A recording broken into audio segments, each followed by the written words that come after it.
안녕하세요. 유스틴입니다. 오늘은 저번 영상에 이어 빅터 프랭클의 죽음의 수용소에서 함께 하겠습니다. 어느 날 아침 일찍 작업장을 향해 걸어가고 있었다. 어둠 속에서 큰 돌멩이를 넘고 커다란 웅덩이에 빠지면서 수용소 밖으로 난 길을 따라 비틀거리며 걸었다. 호송하던 감시병들은 총구를 겨누고 계속 고함을 지르며 수감자들을 위협했다. 한마디도 말을 하기가 힘들었다.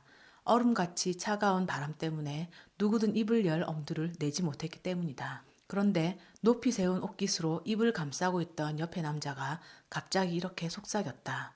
만약 마누라들이 우리가 지금 이러고 있는 꼴을 본다면 어떨까요? 제발이지 마누라들이 수용소에 잘 있으면서 우리가 당하고 있는 일을 몰랐으면 좋겠소. 그 말을 듣자 아내 생각이 났다. 그 말을 듣고도 다른 사람들 역시 한마디도 하지 않았대요. 그러나 우리는 알고 있었다. 모두가 지금 아내 생각을 하고 있다는 것을.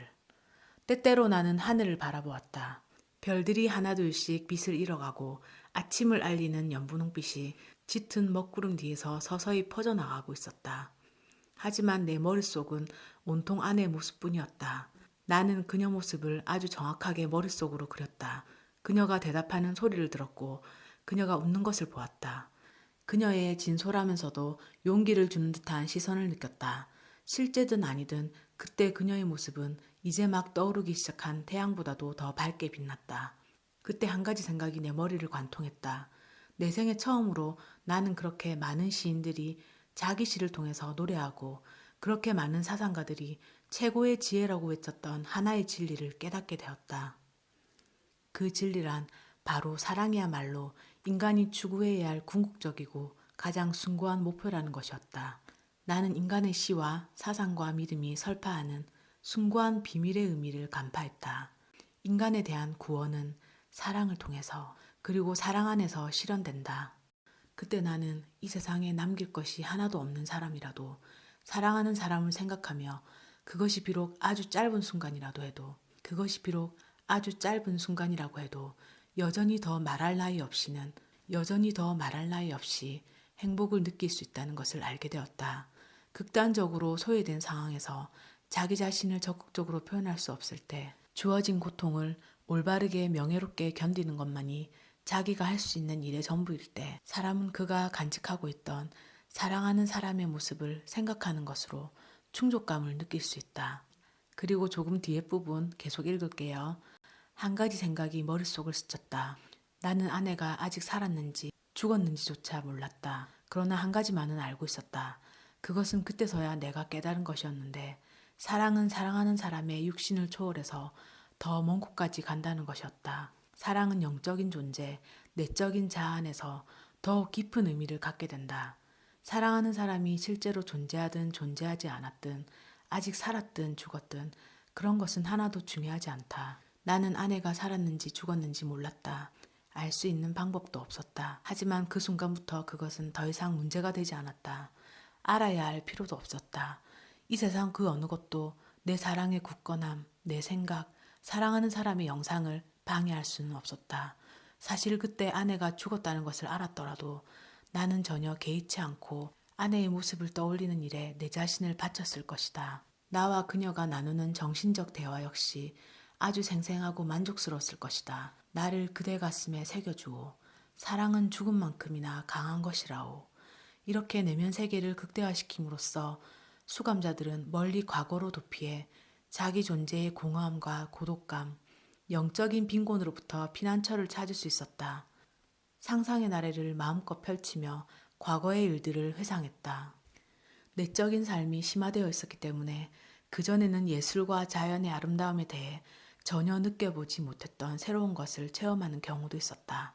그 영향으로 때로는 자신을 둘러싸고 있는 끔찍한 상황을 완전히 잊어버리기도 했다. 수용소에서 일할 때도 우리들은 종종 옆에서 일하는 동료의 눈을 돌려 바바리아 숲의 키 큰 나무 사이로 햇빛이 비치는 아름다운 풍경을 바라보게 했다.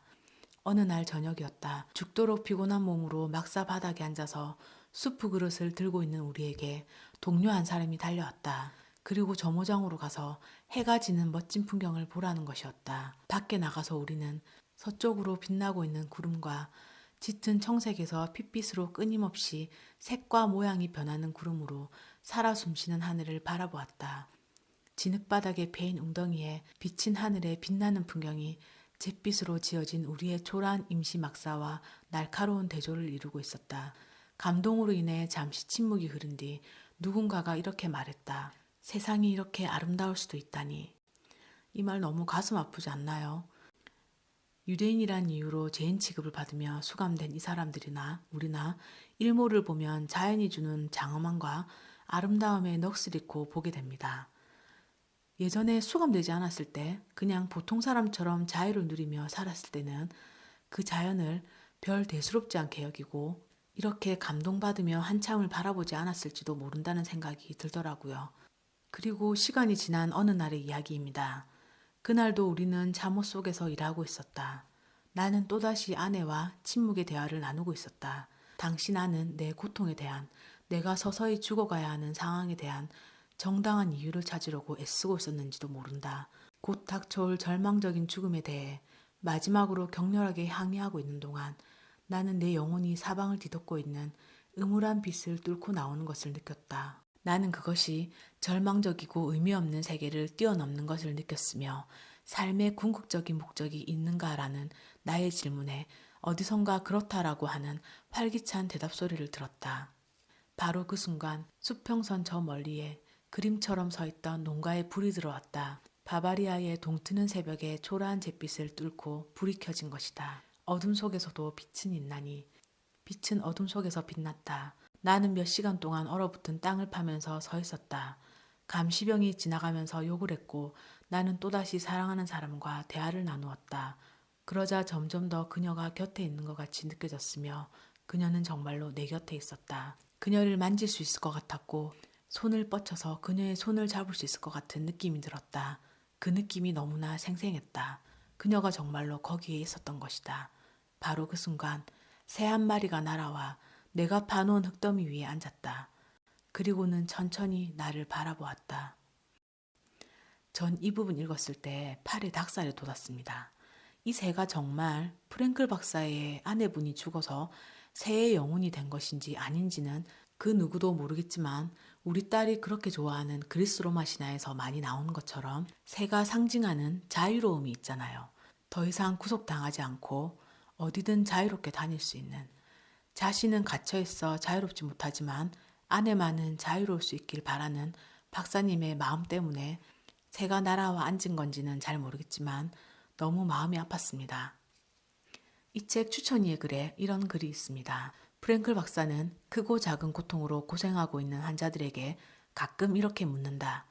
그런데 왜 자살하지 않습니까? 이렇게 물으면 어떤 사람은 아이를 너무 사랑하기 때문이라고 하고 또 어떤 사람은 재능이 아까워서라고 한다. 그리고 또 어떤 사람은 그저 간직하고 싶은 추억에 대한 미련 때문인지도 모른다고 대답한다. 모두 지켜야 할 것들이 있다고 이야기합니다.